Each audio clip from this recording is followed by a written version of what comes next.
Hello dear students, once again welcome to my video. Today we are going to discuss pronoun topic. आज आपल्याला pronoun हा topic discuss करायचा आहे जो की आपण लास्ट लेक्चरला सुद्धा हाच टॉपिक आपण डिस्कस करत आहोत. लास्ट लेक्चर मध्ये आपण प्रोनाउन्सचे काही काइंड्स पाहिले होते आणि त्यामध्ये आपण पर्सनल प्रोनाउन हा टॉपिक पाहिलेला आहे.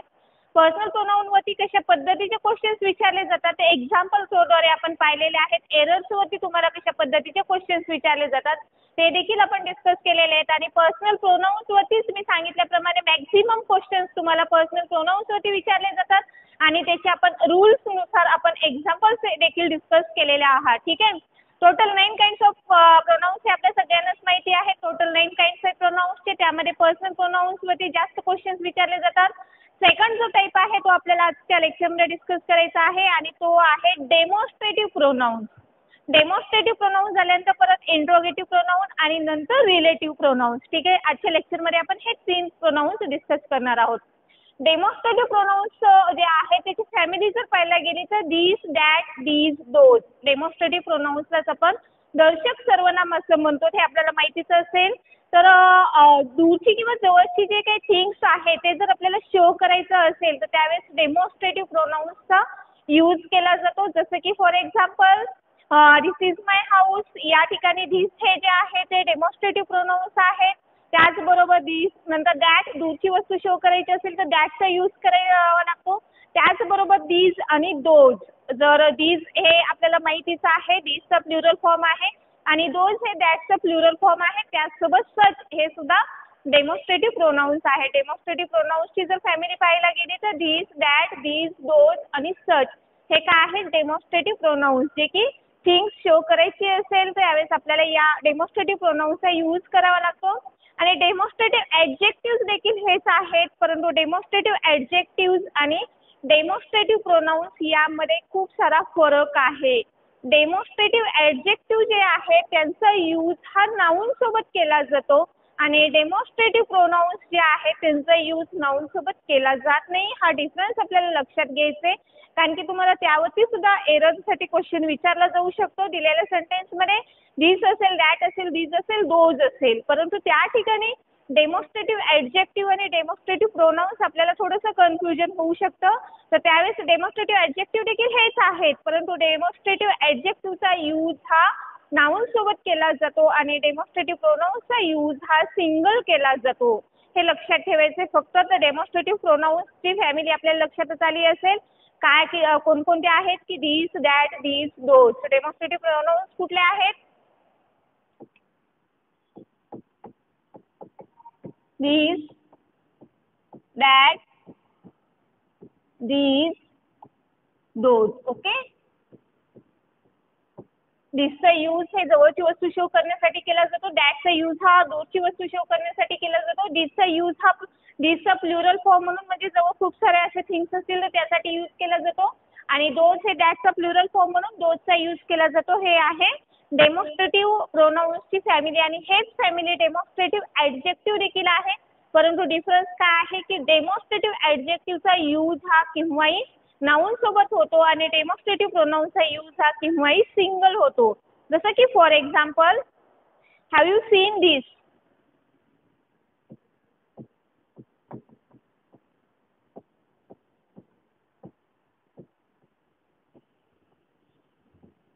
Seen this. Okay.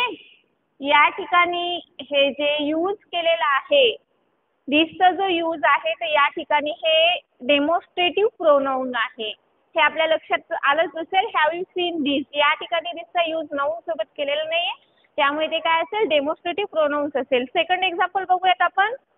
These are good.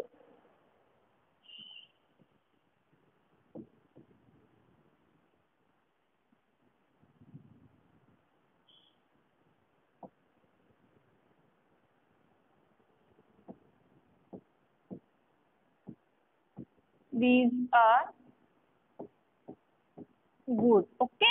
या ठिकाणी हे जे दीज वापरलेलं आहे ते डेमॉन्स्ट्रेटिव्ह प्रोनाउन्स आहे. समजलं डेमॉन्स्ट्रेटिव्ह प्रोनाउन्सचा यूज कशासाठी केला जातो ते जे की जर एखादी थिंग्स आपल्याला शो करायची असेल तर त्यावेळेस डेमॉन्स्ट्रेटिव्ह प्रोनाउन्सचा यूज केला जातो. वाटलंच तर नोट म्हणून घ्या.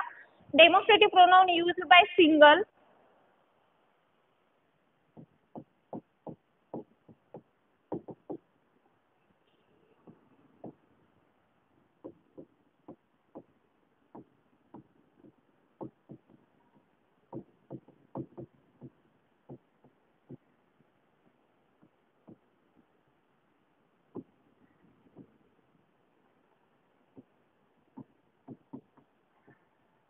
डेमॉन्स्ट्रेटिव्ह प्रोनाउन्सचा यूज हा केव्हाही सिंगल म्हणून केला जातो and demonstrative adjective used with noun.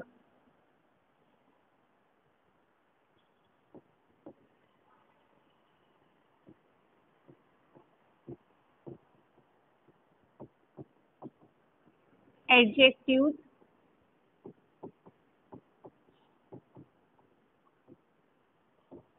used with noun means नाउनचे प्रेसिडेंट म्हणून आपण डेमॉन्स्ट्रेटिव्ह ॲडजेक्टिव्हचा यूज केला जातो हे लक्षात घ्या. नाउनचं प्रेसिडेंट म्हणून या ठिकाणी पहा, जसं की for example this umbrella is made of Swiss cotton.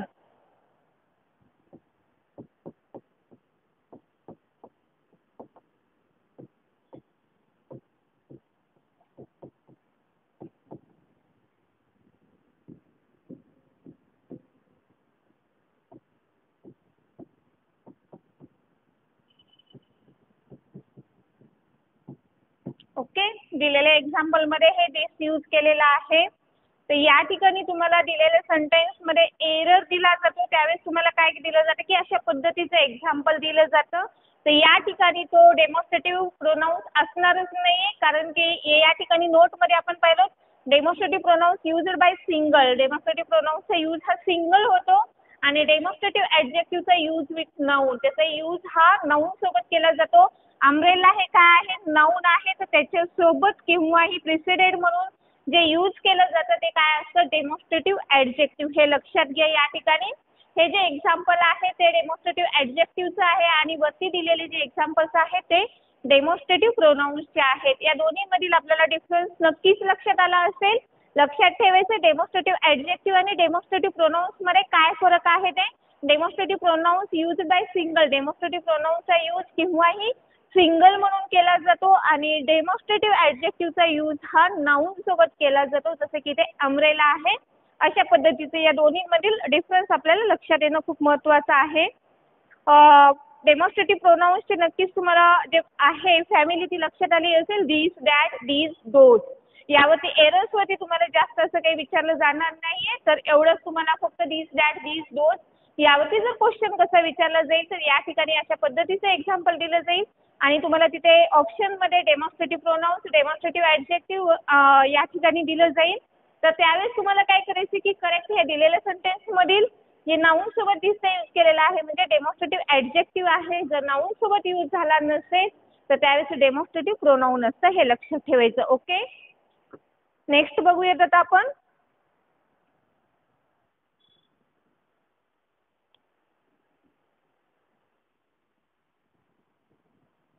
Third नंबरचा जो आहे तो आहे इंट्रोगेटिव्ह प्रोनाउन.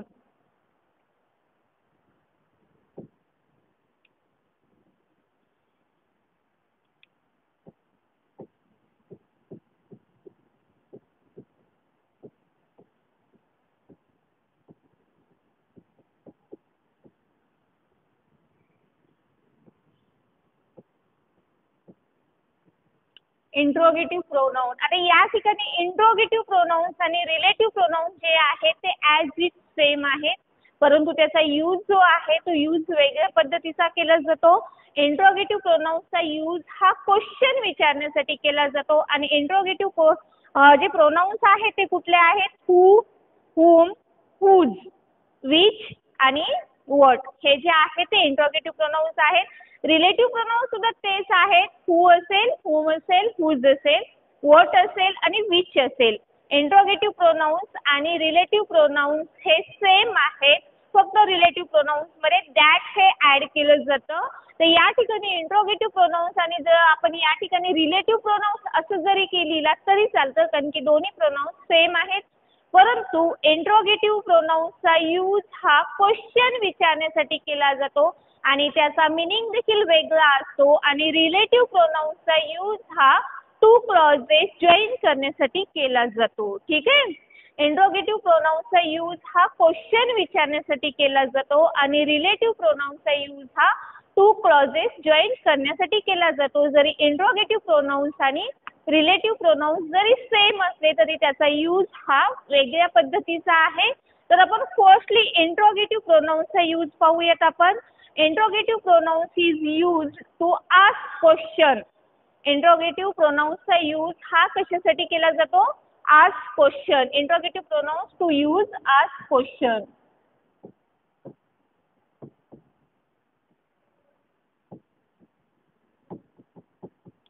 क्वेश्चन विचारण्यासाठी इंट्रोगेटिव्ह प्रोनाउन्सचा यूज केला जातो. या ठिकाणी इंट्रोगेटिव्ह प्रोनाउन्स कुठले आहेत ते बघूयात आपण. जे काही क्वेरीज आहेत ते क्वेरीज किंवा आस्किंग क्वेश्चन्स यासाठी इंट्रोगेटिव्ह प्रोनाउन्सचा यूज केला जातो. जसं की फॉर एक्झाम्पल बघूयात आपण इंट्रोगेटिव्ह प्रोनाउन्स कुठले आहेत ते. हू असेल, whom असेल, whose असेल, what आणि which हे काय आहेत? इंट्रोगेटिव्ह प्रोनाउन्स आहेत या ठिकाणी. आता या ठिकाणी आपल्याला लक्षात आलं पाहिजे की whom असेल, whose असेल, तर whoचा यूज हा सब्जेक्टिव्ह प्रोनाउन म्हणून केला जातो. दिलेल्या सेंटेन्स मध्ये, दिलेल्या क्वेश्चन मध्ये whoचा यूज हा सब्जेक्टिव्ह प्रोनाउन म्हणून केला जातो. तर त्याचा ऑब्जेक्टिव्ह प्रोनाउन हे काय आहे? whom. whomचा यूज हा ऑब्जेक्टिव्ह प्रोनाउन म्हणून केला जातो आणि पॉझिटिव्ह प्रोनाउन म्हणून या ठिकाणी whoचा यूज केला जातो. ठीक आहे. सब्जेक्टिव्ह प्रोनाउन म्हणून who असेल, ऑब्जेक्टिव्ह प्रोनाउन म्हणून whom असेल आणि पॉझिटिव्ह प्रोनाउन म्हणून whose असेल. या ठिकाणी whoचीच फॅमिली आहे हे subjective, objective, positive. who, whom, whose. आणि नंतर नेक्स्ट पाहूयात आपण what आणि which या दोघांचाही यूज हा इंट्रोगेटिव्ह प्रोनाउन साठी केला जातो. या ठिकाणी who, whom आणि whose यांचा यूज हा पर्सन साठी केला जातो आणि which आणि whatचा यूज हा नॉन लिव्हिंग थिंग साठी केला जातो. ओके.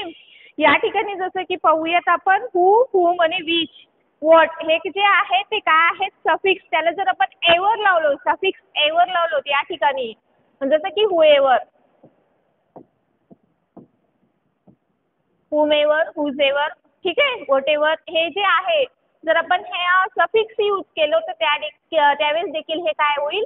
इंट्रोगेटिव्ह प्रोनाउन्सच होतील. ठीक आहे. या ठिकाणी एवरचा यूज केला तर या ठिकाणी. आता पाहूयात आपण विचचा जो जनरली यूज केला जातो तो कशासाठी केला जातो? तर नॉन लिव्हिंग थिंगसाठी आपण विचचा यूज केला जातो. who, whom आणि whose यांचा यूज हा मोस्टली पर्सन साठी केला जातो आणि विचचा यूज हा मॅक्झिमम द ॲनिमल्स किंवा थिंग्स रेफर करण्यासाठी केला जातो. ठीक आहे. विचचा यूज हा ॲनिमल्स किंवा थिंग्स रेफर करण्यासाठी केला जातो आणि who, whose आणि whomचा यूज हा पर्सन साठी म्हणजे पीपल साठी केला जातो. जसं की फॉर एक्झाम्पल बघूयात आपण इंट्रोगेटिव्ह प्रोनाउन्सचे. Who told you,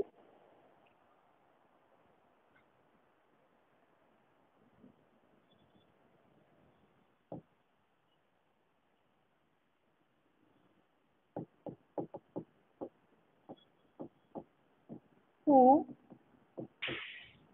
told you. Okay. दिलेल्या सेंटेन्स मध्ये पहा या ठिकाणी whoचा यूज केलेला आहे. तर who हा जो आहे तो सब्जेक्टिव्ह प्रोनाउन आहे आणि या ठिकाणी पर्सन साठी केलेला आहे. याचा आन्सर जे आहे ते who told you पर्सन साठी येईल. त्यामुळे या ठिकाणी who हे काय आहे तर इंट्रोगेटिव्ह प्रोनाउन आहे आणि क्वेश्चन विचारण्यासाठी केला जातो. रिलेटिव्ह प्रोनाउनचा यूज हा क्वेश्चन विचारण्यासाठी केला जात नाहीये, परंतु इंट्रोगेटिव्ह जे प्रोनाउन्स आहे त्याचा यूज मात्र क्वेश्चन विचारण्यासाठी केला जातो. फॉर एक्झाम्पल सेकंड बघूयात आपण. whom did you tell?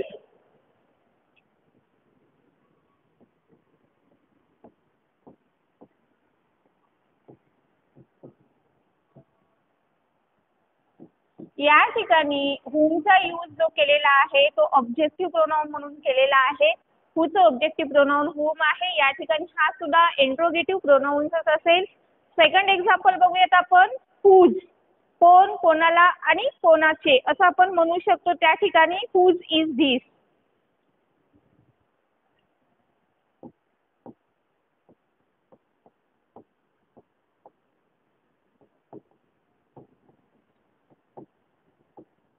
दिलेल्या सेंटेन्स मध्ये हे जे whose यूज केलेला आहे ते प्रोनाउन पॉझिटिव्ह प्रोनाउन म्हणून यूज केलेले आहे. whoच्याच फॅमिली मधील सब्जेक्टिव्ह प्रोनाउन, ऑब्जेक्टिव्ह प्रोनाउन आणि पॉझिटिव्ह प्रोनाउन यूज केलेले आहे. who, whom, whose आणि या तिन्हीचा यूज हा पर्सन साठी केला जातो.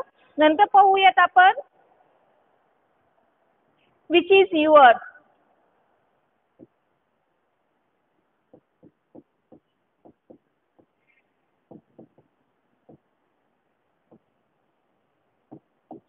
या ठिकाणी हे जे विच वापरलेलं आहे, विचचा यूज हा मॅक्झिमम ॲनिमल्स किंवा थिंग्ससाठी केला जातो. या ठिकाणी इंट्रोगेटिव्ह प्रोनाउन्सचे एक्झाम्पल्स तुम्हाला समजलेच असतील. आणि इंट्रोगेटिव्ह प्रोनाउन्स म्हणजे काय, फक्त क्वेश्चन्स आस्क करण्यासाठी केला जातो. या ठिकाणी हू, हुम, हुज, विच अँड व्हॉट हे काय आहेत, इंट्रोगेटिव्ह प्रोनाउन्स आहेत. समजलं. याच्यानंतर बघूयात आपण रिलेटिव्ह प्रोनाउन्स.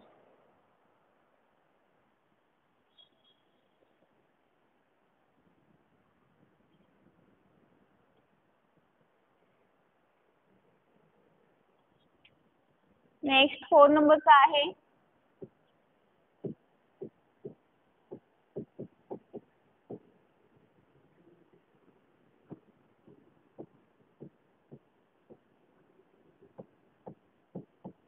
Relative pronounce. आता आपण पाहिल्यासारखं जे इंट्रोगेटिव्ह प्रोनाउन्स आहेत तेच रिलेटिव्ह प्रोनाउन्स आहेत, परंतु इंट्रोगेटिव्ह प्रोनाउन्सचा यूज हा क्वेश्चन विचारण्यासाठी केला जातो, तर रिलेटिव्ह प्रोनाउन्सचा यूज हा टू क्लॉजेस जॉईन करण्यासाठी रिलेटिव्ह प्रोनाउन्सचा यूज केला जातो. जसं की जो, ज्याला, ज्याचे, जे असं आपण त्याला मराठीमध्ये म्हणू शकतो. हू म्हणजे जो, हूची फॅमिली पूर्णच येते रिलेटिव्ह प्रोनाउन्स मध्ये. रिलेटिव्ह प्रोनाउन्सचा यूज कशासाठी केला जातो, टू क्लॉजेस जॉईन करण्यासाठी. who, whom, whose, which आणि नेक्स्ट जे आहे ते काय आहे, दॅट.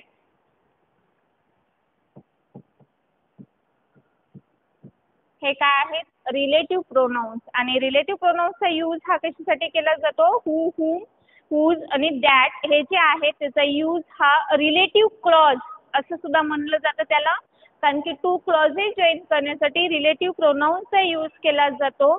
आणि त्याचबरोबर कंपाऊंड्स म्हणून या ठिकाणी याला देखील एव्हर हे काय केलं जातं, सफिक्स ॲड केलं जातं. हू एव्हर, हुम एव्हर, हुज एव्हर. ठीक आहे. तर त्यावेळेस ते सुद्धा काय असेल, रिलेटिव्ह प्रोनाउन्स. परंतु इंट्रोगेटिव्ह प्रोनाउन्स आणि रिलेटिव्ह प्रोनाउन्स या दोघांमध्ये डिफरन्स आहे.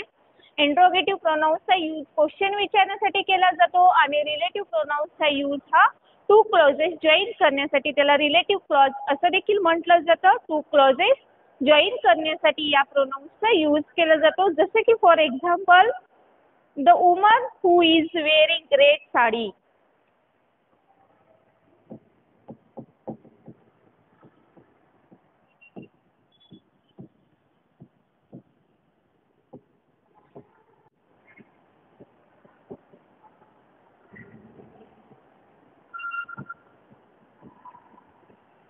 ओके. या ठिकाणी हू हे जे आहे, the woman is wearing red sari, clause या ठिकाणी यूज केलेला आहे.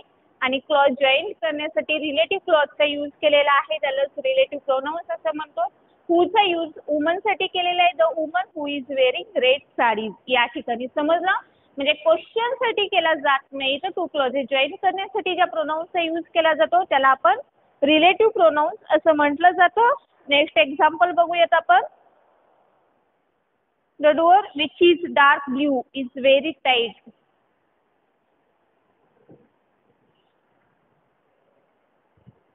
Second example, the door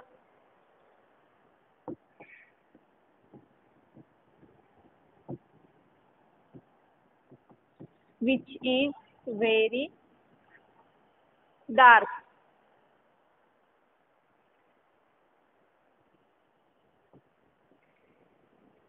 dark blue. Okay. या ठिकाणी आता विचचा यूज आपण पाहिलो तर नॉन लिव्हिंग थिंगसाठी विचचा यूज केला जातो, डुअरसाठी विचचा यूज केलेला आहे आणि टू क्लॉजेस जोडण्यासाठी विचचा यूज केलेला आहे. त्यास या ठिकाणी विच जे आहे ते काय आहे, रिलेटिव्ह प्रोनाउन्स आहे.